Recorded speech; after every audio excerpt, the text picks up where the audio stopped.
உன் கை பிடிச்சு நடக்க உன் தோள் மீது சாய் தினமும் உம்மோடு பேச நானும் சித்தம் செய்ய என் வாழ்வெல்லாம் நீரே என் வழியெல்லாம் நீரே என் பலனெல்லாம் நீரே எனக்கெல்லாமே நீரே இயேசுவே என் நேசரே என் வாலிபம் உமக்காகவே.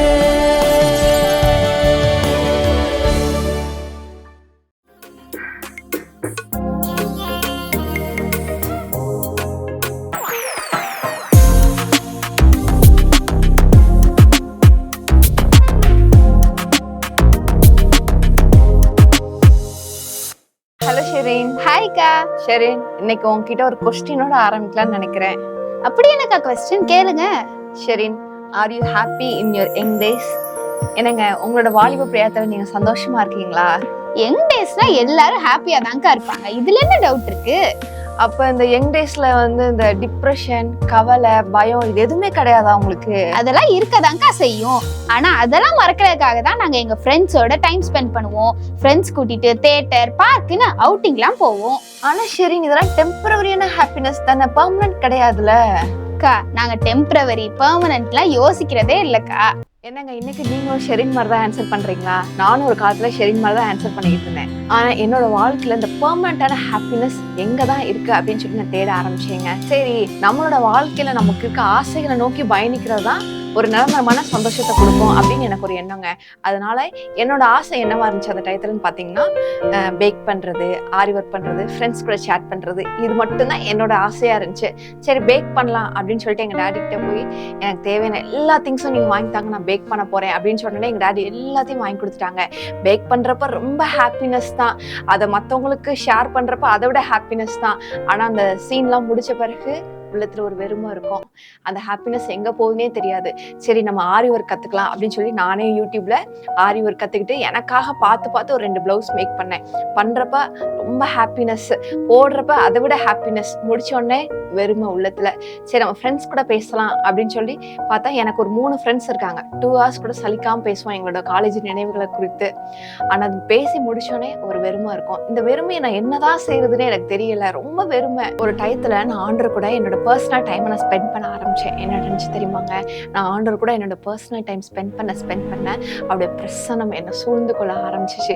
என்னோட உள்ளத்தை அவரோட அன்புனால நிரப்ப ஆரம்பிச்சாரு. அப்ப இன்னும் புரியாத சமாதானம், சந்தோஷம் என் உள்ளத்தை நிரப்ப ஆரம்பிச்சிச்சு.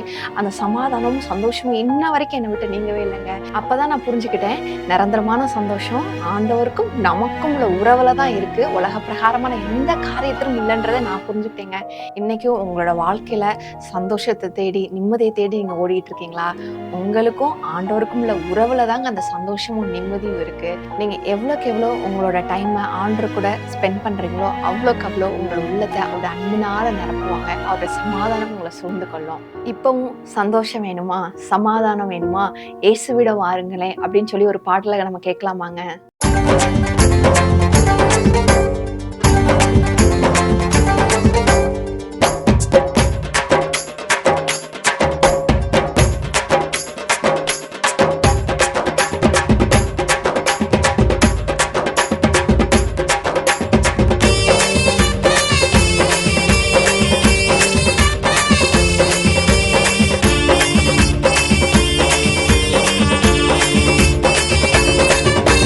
சந்தோஷம் வேணுமா, சமாதானம் வேணுமா,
இயேசு கிறிஸ்துவின் இனிய நாமத்தில் கிராம மிஷனரி இயக்கத்தின் சார்பாக இந்த கண்மணியை கேள் நிகழ்ச்சியை பார்த்து கொண்டிருக்கிற அன்பான வாலிப பிள்ளைகள் ஒவ்வொருவருக்கும் எங்கள் அன்பின் வாழ்த்துக்களை தெரிவித்துக் கொள்கிறோம். நீங்க எல்லாரும் கர்த்தருக்குள்ள நலமா இருப்பீங்கன்னு சொல்லி நான் விசுவாசிக்கிறேன். இன்னும் கொஞ்ச நாட்குள்ள நீங்க எல்லாரும் ஒரு புதிய கல்வி ஆண்டுக்குள்ள நீங்க போறீங்க. நிச்சயமாகவே அந்த கல்வி ஆண்டின் துவக்கத்தை கர்த்தர் ஆசீர்வதித்து தரும்படி உங்களுக்காக நாங்க ஜெபிக்கிறோம். காலேஜ் போற பிள்ளைங்க இருப்பீங்க, ஒருவேளை ஸ்கூலுக்கு போற பிள்ளைங்க இருப்பீங்க. நீங்க எல்லாரும் ஒரு புதிய தீர்மானத்தோடு ஆண்டவருடைய சமூகத்துல கர்த்தர் இந்த வருடத்தை நமக்கு ஆசீர்வதித்து தரணும்னு சொல்லி ஜெபத்தோடு உங்களுடைய புதிய வகுப்பறைக்குள்ள நுழையுங்கள். நிச்சயமாகவே ஆண்டவர் உங்களோடு கூட இருப்பார். உங்களுடைய காரியங்கள் அனைத்தும் ஜெயமாய் தேவன் முடிய பண்ணுவார். உங்களுடைய வாழ்க்கையில எதை குறிச்சு நீங்க கவலைப்படவோ பயப்படவோ நீங்க செய்யவே தேவையில்லை. ஆண்டவர் உங்க கூட இருந்து எல்லாவற்றையும் நன்மையும் செம்மையுமாய் நடத்துவதற்கு அவர் போதுமானவராய் இருக்கிறார். இந்த வருடத்திலையும் மே 1 நாம் நடத்த இருக்கிற அந்த வாலிபர் முகாமை நாம் மே 1 நடத்த முடியவில்லை. அதே வாலிபர் முகாமை ஆகஸ்ட் 15 நடத்துவதற்கு தேவன் நமக்கு கிருபை பாராட்டினார். திருச்சியில் உள்ள மொராய் சிட்டி என்கிற இடத்திலே நாம் இந்த முகாமை ஒழுங்குபடுத்தி இருக்கிறோம். தமிழ்நாட்டில் இருக்கிற எல்லா மாவட்டங்களிலிருந்தும் நாம் சந்திக்கிற எல்லா பணித்தளங்களிலிருந்து கிராமங்களிலிருந்தோ வாலிபர்கள் இதுல பங்கு பெற வேண்டும் என்று சொல்லி இதற்கான ஆயத்த வேலைகளை நம்முடைய ஊழியர்கள் செய்து வருகிறார்கள். இந்த நிகழ்ச்சியை பார்த்து கொண்டிருக்கிற அன்பு வாலிப பிள்ளைங்களே, நீங்களும் இந்த முகாமில பங்கு பெறும்படி இப்பொழுதிருந்தே நீங்க திட்டமிடுங்கள். உங்களுக்கு தெரிந்த வாலிபர்களுக்கு இதை அறிமுகப்படுத்துங்கள். அநேக உங்களுடைய திருச்சபையில உள்ள வாலிபர்களா இருக்கட்டும், உங்களுடைய ரிலேட்டிவ்ஸ்ல இருக்கிற யூத் பிள்ளைங்களா இருக்கட்டும், எல்லாரும் ஒரு டீமா ஒரு வேன் பிடிச்சோ அல்லது ஒரு பஸ் பிடிச்சோ உங்களுக்கு தெரிந்த ஒரு 12 வாலிபர்களையாவது இந்த முகாமுக்கு நீங்க அழைச்சிட்டு வரணும்னு சொல்லி இப்பொழுதே பிரயாசம் எடுக்கும்படி உங்களை அன்போடு கேட்டுக்கொள்கிறேன். அதுல தேவனுடைய வார்த்தையை பகிர்ந்து கொடுக்கும்படி தேவதாசனாகிய சகோதரர் மோகன் ஸ்லாசஸ் அவர்கள் இயேசு விடுவிக்கிற 4 மாவடி அவர்கள் வருகிறார்கள். அதோடு மட்டுமல்லாதபடி பல்வேறு கலை நிகழ்ச்சிகள் உண்டு. அங்க சொல்லப்படுகிற ஒவ்வொரு வார்த்தையும் நிச்சயமாகவே உங்களுடைய உள்ளத்துல அது கிரியை செய்கிறதாய் அமையும். அந்த முகாமுக்கு நீங்க கலந்து கொள்வீர்களானால் உங்களுடைய வாழ்க்கையில அதுல ஒரு பெரிய ஆசீர்வாதத்தை நீங்க பெற்றுக்கொள்வீங்க. தேசத்தின் எழுப்புதல் வாலிபர்களாய் உங்களுடைய கைகளில் இருக்கிறது. இந்த முகாமிற்காக நீங்க ஜெபியுங்கள். அநேக வாலிபர்களை நீங்க அழைத்து வரும்படி உங்களை அன்போடு மறுபடியுமாய் நான் கேட்டுக்கொள்கிறேன். இந்த நாளிலையும் நம்முடைய தியானத்திற்காக தெரிந்து கொள்ளப்பட்ட லெட்டர் என்ன அப்படின்னு சொன்னா ஆர். ஏல இருந்து ஒவ்வொரு லெட்டரா நம்ம தியானித்து கொண்டிருக்கிறோம். ஆறுங்கிற வார்த்தையின் மூலமாக ஆண்டவர் நம்மோடு இந்த நாள்ல பேச போகிறார். முதல் ஆர் அப்படிங்கிற லெட்டர் கற்றுக் கொடுக்கிற சத்தியம் என்ன அப்படின்னு சொன்னா ரினியூ. நம்முடைய வாழ்க்கையில நம்ம ரினியூ பண்ணணும். ஒருவேளை நீங்க ஓட்டிக்கிட்டு இருக்கிற வண்டி டிரைவிங் லைசன்ஸோட டேட் முடிஞ்சிருச்சு அப்படின்னு சொன்னா அந்த பழைய டிரைவிங் லைசன்ஸ் உங்களுக்கு செல்லாது. அதே போல ஒருவேளை உங்க வண்டிக்குடைய இன்சூரன்ஸ் இந்த டேட் வரையும் இந்த வருஷத்துல இத்தனாம் தேதியில இது முடிஞ்சிருச்சு அப்படின்னு சொன்னா அந்த பழைய இன்சூரன்ஸை வச்சு நீங்க எங்கேயாவது ஒரு இடத்துல நீங்க சிக்கிக்கிட்டீங்க அப்படின்னு சொன்னா அதன் காமிச்சா அது செல்லாது, காலாவதியா இருக்கும். அதே போல அது ரினியூ பண்ணா மட்டும்தான் லைசன்ஸை ரினியூ பண்ணணும். நம்ம போட்டிருக்கிற அந்த வண்டிக்குடைய இன்சூரன்ஸோ எந்த ஒரு காரியத்திலயோ அந்த டேட் முடிஞ்சிருச்சு அப்படின்னு சொன்னா அதை ரினியூவல் பண்ணல அப்படின்னு சொன்னா அதை நம்ம பயன்படுத்தவே முடியாது. நீங்க வைத்திருக்கிற ஒரு மொபைல் போனா இருக்கட்டும், அதை நீங்க யூஸ் பண்ணி பல வருடங்கள் ஆயிட்டு அப்படின்னு சொன்னா அதை நீங்க அப்டேட் பண்ணா மட்டும்தான் அதை ரொம்ப இப்போ உள்ள ஃபாஸ்ட் இதுக்கு அது ஒத்துழைக்க முடியும். நீங்க அதை நிறைய இதை ஸ்டோர் பண்ணி வச்சிருந்தீங்க, அதை அப்டேட் பண்ணாமையே இருந்தீங்க அப்படின்னு சொன்னா நிறைய காரியங்களை ஸ்டோர் பண்ணுவதற்கு அது அந்த டேட்டா உங்களுக்கு ஒத்து வராது. அதே போல நம்முடைய வாழ்க்கையில ஒவ்வொரு நாளும் ஆண்டவருக்காக வாழ வேண்டும் என்று சொல்லி துடிப்போடு இந்த வார்த்தையை கேட்டுக்கொண்டிருக்கிற ஒவ்வொரு வாலிப பிள்ளைகளும் உங்களுடைய வாழ்க்கையில ஒரு ரினியூ துவக்கம் தேவை. ஒரு புதிய ஒரு காரியத்தை உங்களுடைய வாழ்க்கையில நீங்க துவங்கணும்னு சொல்லி ஆண்டவர் எதிர்பார்க்கிறார். ரினியூ பண்ணணும்.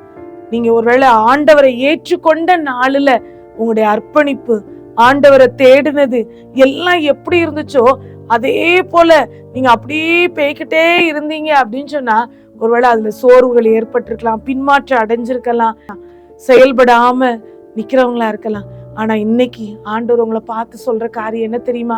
அருமையான மகளே, நீ உன்னை ரினியூ பண்ணு, உன்னை நீ புதுப்பி அப்படின்னு சொல்றாங்க.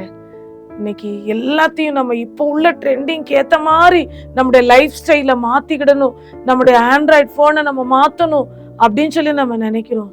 ஆனா ஆவிக்குரிய வாழ்க்கையில ஒரு ரினியூவல் இல்லை அப்படின்னு சொன்னா உங்க வாழ்க்கை மிகவும் ஒரு பின்மாற்றத்தை நோக்கி போய் கொண்டிருக்கிற ஒரு வாழ்க்கையா இருக்கும்.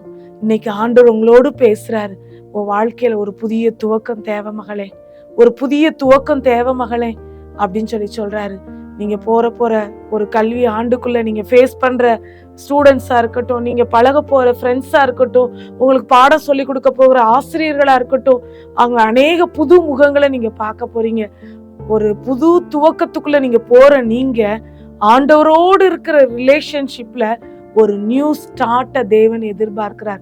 ரினியூவல் பண்ணி நீங்க லைஃப நீங்க துவங்குனீங்க, இந்த புது அகாடமிக் இயர்க்குள்ள நீங்க போனீங்க அப்படின்னு சொன்னா நிச்சயமாகவே இந்த கல்வியாண்டின் துவக்கத்துல இருந்து இந்த கல்வியாண்டின் முடிவு வரைக்கும் கர்த்தருடைய கரம் உங்களோடு கூட இருக்கும்.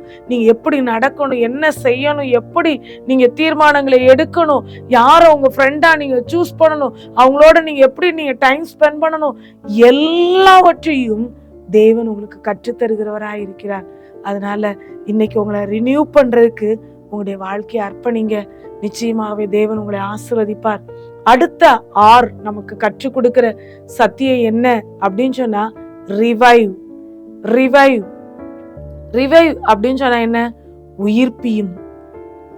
சங்கீதக்காரன் 119 சங்கீதத்துல பல இடங்கள்ல அவர் சொல்லுகிற வார்த்தை என்ன அப்படின்னு சொன்னா, என்னை உயிர்ப்பியும், உமது வசனத்தின்படி என்னை உயிர்ப்பியும் அப்படின்னு சொல்லி சொல்லுவாங்க. உமது பிரமாணங்களின்படி என்னை உயிர்ப்பியும் அப்படின்னு சொல்லி சொல்லுவாங்க. நிறைய முறை அவர் என்னை உயிர்ப்பியும் உயிர்ப்பியும் அப்படின்னு சொல்லி ஒரு நல்ல ஒரு பிரேயரை ஆண்டோடைய சமூகத்துல அவர் வைக்கிறத நம்ம பார்க்க முடிகிறது.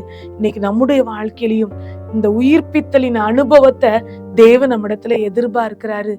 ஆபகுக் 3:2 சொல்றாங்க, கர்த்தாவே வருஷங்களின் நடுவிலே உம்முடைய கிரியையை உயிர்ப்பியும், வருஷங்களின் நடுவிலே அதை விளங்க பண்ணும் அப்படின்னு சொல்லி சொல்றாங்க.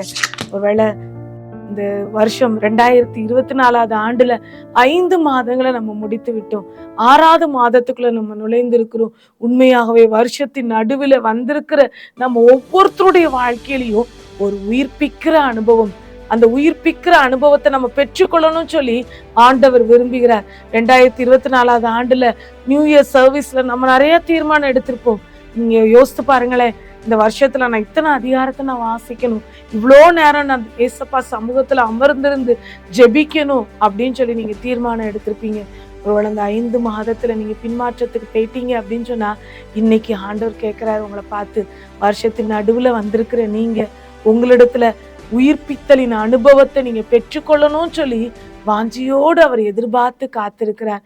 அருமையான மகளே, நீ ஓடிக்கொண்டிருக்கிற ஓட்டம் போதாது, நீ ஆண்டவரை தேடுகிற காரியம் போதாது, இன்னும் ஆண்டவரை நீ தேடணும், இன்னும் அவருடைய வசனத்துக்கு நீ காத்திருக்கணும், இன்னும் தேவ சமூகத்துல விழுந்து கிடக்கிற அந்த அனுபவத்தை நீ பெற்றுக்கொள்ளணும் சொல்லி ஆண்டவர் எதிர்பார்க்கிறார். உமது வசனத்தின்படி என்னை உயிர்ப்பியும் என்று சங்கீதக்காரன் சங்கீதம் 119:25 சொல்றாங்க. மாயையை பாராதபடி நீர் என் கண்களை விலக்கி உமது வழிகளில் என்னை உயிர்ப்பியும் என்று சொல்லி சங்கீதம் 119:37 போடப்பட்டிருக்குது. நம்ம வாலிப வயதுல உங்களை சுற்றி இருக்கிற காரியங்கள் அனைத்தும் மாயையான காரியங்கள். அந்த மாயையை பாராதபடிக்கு நீங்க உங்க கண்களை விளக்கணும் அப்படின்னு சொன்னா அது ஆண்டோடைய கிருபை இருந்தா மட்டும்தான், ஆண்டோடைய வார்த்தை உங்களுக்குள்ளாக இருந்தா மட்டும்தான் நீங்க இந்த காரியத்தை தாண்டி வருவதற்கு, இந்த காரியத்தை மேற்கொள்வதற்கு ஆண்டவர் உங்களுக்கு கிருபை தர முடியும். மகளே, மாயை பார்த்து வீணான காரியங்களை பார்த்து உங்களுடைய நேரங்களை வீணடித்து கொண்டிருக்கிறீங்களோ, செல்போன்ல மணிக்கணக்கா நேரம் போறதே தெரியாம நேரங்களை செலவிட்டு உங்களுடைய நேரங்களை வீணடித்து கொண்டிருக்கிறீங்க. மாயையான காரியம். இந்த மாயையை பார்த்து உங்களுக்கு தேவன் நியமித்திருக்கிற இலக்கை நீங்கள் அடையாதபடி, தேவன் உங்களுடைய வாழ்க்கையில வைத்திருக்கிற அந்த திட்டத்தை நீங்கள் அடையாதபடிக்கு பின்மாற்றத்துக்கு போய்கொண்டிருந்தீங்கன்னா இன்னைக்கு உங்களை பார்த்து ஆண்டவர் எச்சரிக்கிற காரியம் என்ன தெரியுமா? மகளே, நீ தேவ சமூகத்துக்கு வா, ஆண்டவரிடத்துல நீ விழுந்து கிட, உமது வசனத்தின்படி என்னை உயிர்ப்பியும் என்று சொல்லி சங்கீதக்காரனை போல என்னிடத்துல நீ கேளு அப்படின்னு சொல்லி ஆண்டவர் இந்த நாள்ல உங்களோடு பேசி கொண்டிருக்கிறாங்க. நம்முடைய வேதத்தை தேடுகிறதுல, ஆண்டவருடைய சமூகத்துல அமர்ந்திருக்கிறதுல இந்த நாளில் ஒரு உயிர்ப்பிக்கிற அந்த அனுபவத்தை நீங்க பெற்றுக்கொள்ளணும்னு சொல்லி ஆண்டவர் விரும்புகிறார். ஒருவேளை ஆண்டவரை ஏற்றுக்கொண்ட அந்த நாளில் எவ்வளோ நேரம் ஆண்டவரை நம்ம நேசிச்சோம் அப்படிங்கிறத யோசித்து பாருங்களேன். ஆண்டவர் சமூகத்துல எப்படா வருவோம்னு சொல்லி காத்திருந்தோம்ல, அந்த நேரத்தை யோசித்து பாருங்களேன். அந்த நாட்களை நீங்க நினைச்சு பாருங்களேன். இன்னைக்கு அது எல்லாம் ஏதோ பின்மாற்றம் அடைந்ததை போல நீங்க ஃபீல் பண்ணலாம்.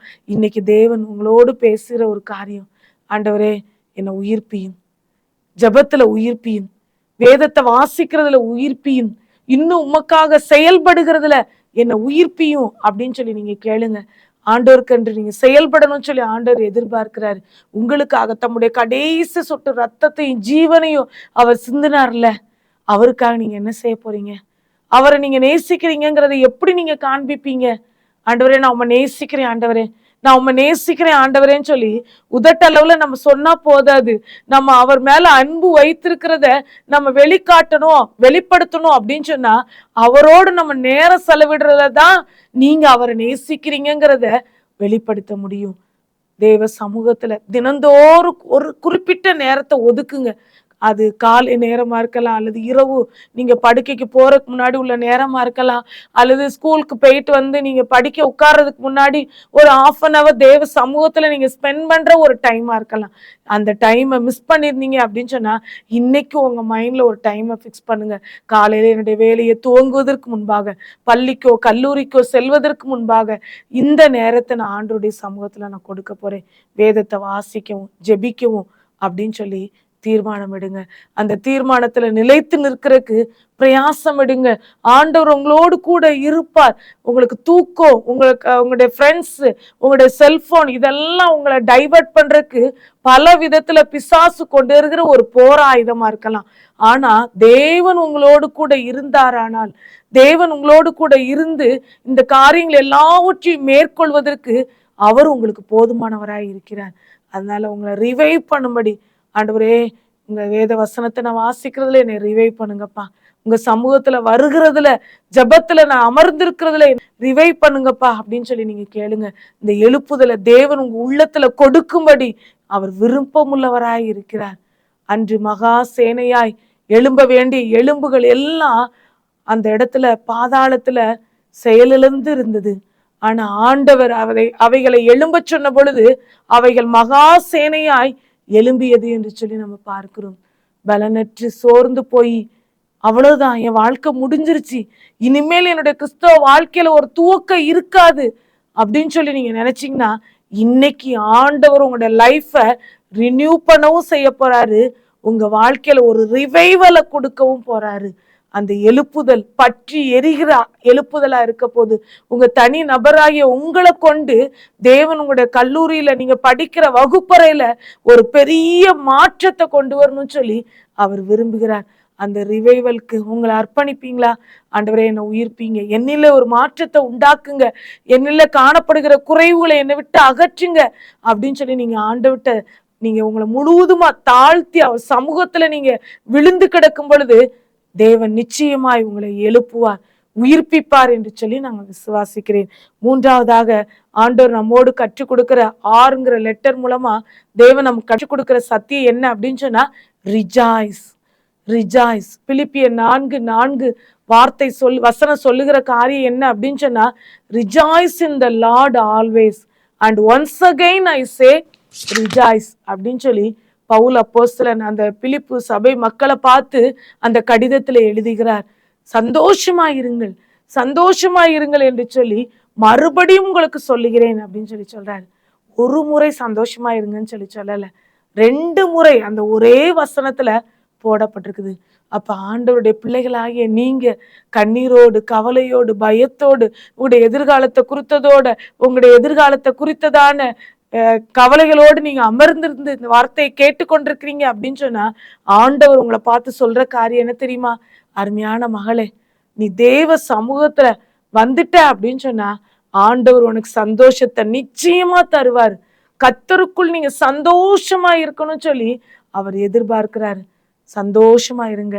உங்க கவலைகள் எல்லாவற்றையும் அவர் சமூகத்துல நீங்க வைத்து விடுங்கள். கர்த்தருக்குள் சந்தோஷமாயிருங்கள் என்று சொல்லி மறுபடியும் உங்களுக்கு சொல்லுகிறேன் என்று சொல்லி சிறைச்சாலைக்குள்ள இருந்து பவுல் அந்த கடிதத்தை எழுதுறாங்க.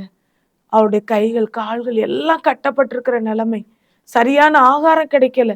அப்படிப்பட்ட சூழ்நிலையில அவர் எழுதுகிற அந்த லெட்டர்ல அந்த பிலிப்பு சபை மக்களை பார்த்து சொல்கிற வார்த்தை, நீங்க சந்தோஷமா இருங்க. நம்ம தனியா சந்தோஷமா நம்ம ஃப்ரெண்ட்ஸோடையோ அல்லது நம்ம நினைக்கிற காரியத்திலயோ நம்ம சந்தோஷமா நம்மளால இருந்தோம் அப்படின்னு சொன்னா அந்த சந்தோஷம் கொஞ்ச நேரம் மட்டும்தான் நம்ம லைஃப்ல கிடைக்கும். ஆனா இதுல ஆண்டவர் சொல்ற வார்த்தை என்ன, பவுல் அப்போஸ்தலன் பிலிப்பு மக்களுக்கு சொல்ற வார்த்தை என்ன அப்படின்னு சொன்னா, கர்த்தருக்குள் சந்தோஷமா இருங்கள் அப்படின்னு சொல்றாங்க. நம்ம கர்த்தருக்குள்ள நம்ம சந்தோஷமா இருந்தா மட்டும்தான் அது ஒரு நிரந்தரமான ஒரு சந்தோஷமா இருக்கும். ஒருவேளை நம்ம ஒரு சீரியலை பார்த்தா நமக்கு சந்தோஷம் கிடைக்குது, இவங்களோட சேட் பண்ணா நமக்கு சந்தோஷம் கிடைக்குது, இவங்களோட நம்ம டைம் ஸ்பெண்ட் பண்ணி நம்ம கொஞ்ச நேரம் எங்கேயாவது அவுட்டிங் போயிட்டு வந்தா நமக்கு சந்தோஷம் கிடைக்குது அப்படின்னு சொல்லி பல காரியங்களை நம்ம மனசுல லிஸ்ட் அவுட் பண்ணி வச்சிருக்கலாம். ஆனா இன்னைக்கு ஆண்டவர் நமக்கு சொல்ற காரியம் என்ன தெரியுமா, அவருக்குள்ள நம்ம இருந்தா மட்டும்தான் எப்பயுமே சந்தோஷமா இருக்க முடியும். வாழ்நாள் எல்லாம் நீங்க ஹாப்பியா இருக்கணும் அப்படின்னு சொன்னா உங்க லைஃப் ஆண்டவரோடு இருக்கிற ஒரு லைஃபா இருக்கணும். உங்க வாழ்க்கை ஆண்டவருக்குள்ள இருக்கிற ஒரு வாழ்க்கையா இருந்துச்சு அப்படின்னு சொன்னா நிச்சயமா இந்த உலகத்திலே ஒரு ஹாப்பியஸ்ட் கேர்ளா நீங்க இருப்பீங்கிறதுல எந்த சந்தேகமும் இல்லை. உங்களுக்கு முன்பாக இருக்கிற சூழ்நிலைகள் வேறு மாதிரி இருக்கலாம், உங்களுடைய எதிர்காலத்தை குறித்ததான பயங்கள் உங்களுடைய சிந்தையை ஆட்கொண்டுகிட்டே இருக்கலாம். ஆனா ஆண்டவர் கொடுக்கிற அந்த சந்தோஷம் உங்களுக்குள்ள வந்துருச்சு அப்படின்னு சொன்னா நிச்சயமாய் உலக பிரகாரமான எந்த காரியங்களும் உங்களை கவலைக்குட்படுத்தவே படுத்தாது. அதற்கு அடுத்து உள்ள வசனத்துல பிலிப்பியர் 4:6 சொல்லப்பட்டிருக்கிற வார்த்தை வசனம் என்ன அப்படின்னு சொல்லி நம்ம பார்த்தோம் அப்படின்னு சொன்னா, நீங்கள் ஒன்றுக்கும் கவலைப்படாமல் எல்லாவற்றையும் குறித்து உங்கள் விண்ணப்பங்களை ஸ்தோத்திரத்துடனே கூடிய ஜபத்தினாலும் வேண்டுதலினாலும் தேவனுக்கு தெரியப்படுத்துங்கள். உங்களுக்கு வர்ற பிரச்சனைகள் எல்லாம் நீங்க என்ன செய்யணும், ஆண்டவர்கிட்ட தெரியப்படுத்தணும். நீங்க எதுக்குமே கவலைப்படக்கூடாது. உங்களுடைய காரியங்களை குறித்து நீங்க என்ன விஷயத்திலயோ தேவனுக்கு தெரியப்படுத்திட்டீங்க அப்படின்னு சொன்னா நிச்சயமா நம்ம சந்தோஷமா தான் இருக்க முடியும். ஒரு பிரச்சனை வருது, ஒரு சரீரத்துல ஒரு பலவீனம் வருது, அது உங்களால தாங்க முடியல, அது தாங்க முடியாத ஒரு வேதனையா இருக்குது, அதை ஆண்டவர்கிட்ட சொல்லிருங்க. ஐயோ எனக்கு எப்படிப்பட்ட ஒரு லைஃப் பார்ட்னர் கிடைக்க போறாரோ, என்னுடைய ஃபியூச்சர் லைஃப் எப்படி இருக்க போதோ அப்படிங்கிற ஒரு சின்ன கவலை உங்க உள்ளத்துல உங்களை அழுத்துது அப்படின்னு சொன்னா அதை ஆண்டவர்கிட்ட சொல்லிருங்க. ஆண்டவரே நான் அடுத்து என்ன செய்யணும்னு சொல்லி எனக்கு தெரியலப்பா, நான் படிச்சு முடிச்சுட்டேன், வேலைக்கு போகணும், எனக்கு வேலை கிடைக்குமா, நான் படிச்ச படிப்புக்கு ஏற்ற ஒரு வேலை கிடைக்குமா அப்படின்னு சொல்லி உங்க மனசுல ஒரு கவலை வருதா, உடனே நீங்க ஆண்டவர்கிட்ட சொல்லிருங்க. நீங்க இதை குறித்து நீங்க கவலைப்படுங்க, இதை குறித்து நீங்க கவலைப்படக்கூடாது அப்படிலாம் சொல்லல வசனம். நீங்கள் ஒன்றுக்கும் கவலைப்படாமல் எல்லாவற்றையும் குறித்து எல்லாத்தையும் ஆண்டவர்கிட்ட ஷேர் பண்ணிட்டீங்கன்னு வச்சுக்கோங்களேன், நிச்சயமா ஹாப்பியா நீங்க இந்த உலகத்துல வாழ முடியும். உங்க மனசுக்குள்ள வச்சுட்டு அதையே கவலைப்பட்டு அதையே யோசிச்சுக்கிட்டு அதையே நீங்க இப்படி செஞ்சா சரியாயிருமா, அப்படி செஞ்சா சரியாயிருமா, இவங்க நமக்கு ஹெல்ப் பண்ணிட மாட்டாங்களா அப்படின்னு சொல்லி உங்க மனித மூளையில நீங்க பிளான் போட்டுக்கிட்டே இருந்தீங்கன்னு வச்சுக்கோங்களேன், அது ஒர்க் அவுட் ஆகவே ஆகாது. ஆனா ஆண்டவர்கிட்ட டக்கு டக்குன்னு சொல்லிடணும். உடனே ஒரு பாரம் உங்க உள்ளத்தை அழுத்துதா, உடனே ஏசப்பாட்ட போயிருங்க. உடனே ஏசப்பா உங்க வலது பக்கத்துல அவர் இருக்கார், அவர்கிட்ட நீங்க ஷேர் பண்ணிருங்களேன். அதை ஷேர் பண்ண உடனே உங்களை பரலோக சமாதானம், தெய்வீக சந்தோஷம் உங்களை ஆட்கொள்றதை நீங்க ஃபீல் பண்ண முடியும். அதனால ஆண்டவர் உங்களோடு இப்ப பேசுகிற அந்த 3வது கற்றுக் கொடுக்கிற வார்த்தை சந்தோஷமா இருங்க, கர்த்தருக்குள் சந்தோஷமா இருங்க அப்படின்னு சொல்லி உங்க ஒவ்வொருத்தரையும் பார்த்து ஆண்டவர் சொல்றாரு. அவருடைய பிள்ளைகளாகிய நீங்க எப்பொழுதும் கர்த்தருக்குள்ள நீங்க சந்தோஷமா இருக்கணும் அப்படின்னு சொல்லி ஆண்டவர் விரும்புகிறார். ஒரு குறிப்பிட்ட டைம் மட்டும் வேணா நீங்க கவலைப்பட்டுக்கிடலாம் அப்படின்னு சொல்லல, எப்பொழுதும் கண்டினியூஸா அது நீங்க எப்பயுமே உங்க டே ஃபுல்லா, அந்த மந்த் ஃபுல்லா, அந்த இயர் ஃபுல்லா, உங்க லைஃப் ஃபுல்லா நீங்க ஹாப்பியா இருக்கணும் அப்படிங்கிறத தான் ஆண்டவர் விரும்புகிறார். கர்த்தருக்குள் எப்பொழுதும் சந்தோஷமா இருங்கள் என்று மறுபடியும் உங்களுக்கு சொல்லுகிறேன் என்று சொல்லி பவுல் சொன்னதை மறுபடியும் நீங்க நினைச்சு கொள்ளுங்க. உங்க வாழ்க்கையில எல்லா நாளும் ஆண்டவர் உங்க கூட இருப்பாரு. அவரை நீங்க பிடித்து கொள்ளும் பொழுது, அவருடைய சமூகத்துல நீங்க அமர்ந்திருக்கும் பொழுது, வேத வசனத்தை ஒழுங்கும் கிரமமாய் நீங்க வாசிக்கும் பொழுது, அவருடைய வசனத்தின்படி உங்களை உயிர்ப்பித்து கொள்ளும் பொழுது, தேவன் உங்களோடு கூட இருந்து உங்களை கொண்டு பெரிய காரியங்களை செய்வாருங்கிறதுல எந்தவித சந்தேகமும் இல்லை. இப்பொழுதும் தேவ சமூகத்துல நம்ம ஒரு விசையாய் தாழ்த்தி ஆண்டவருடைய சமூகத்துல நம்ம ஜெபிப்போமா? ஜெபம். எங்களை நேசிக்கிற நல்ல தகப்பனே, நீர் கொடுத்த இந்த அருமையான இந்த நல்ல நாளுக்காக உமக்கு நன்றி செலுத்துறோம். அருமையான வாலிப பிள்ளைகளை உங்களுடைய கருத்துல அர்ப்பணிக்கிறோம். எங்களுடைய பிள்ளைங்களை நீங்க நேசிக்கிறீங்க.